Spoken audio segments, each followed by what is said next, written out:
A Teszed önkéntesen a Tiszta Magyarországért akció hazánk legnagyobb önkéntes hulladékszedési mozgalma, amely idén már 12. alkalommal kerül megrendezésre.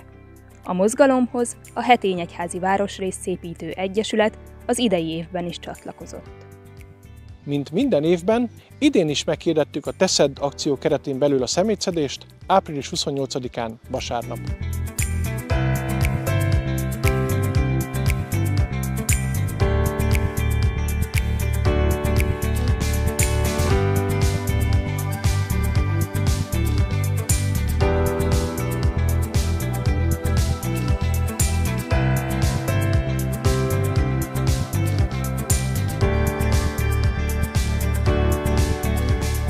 Az idei szemétszedési akciót két helyszínen szerveztük meg. Az egyik a Kerekegyházi út felé eső rész, két oldala, a másik helyszín pedig a Miklós Gyula utca Kecskemét felőli vége, a földutas rész lett megtakarítva a szeméttől.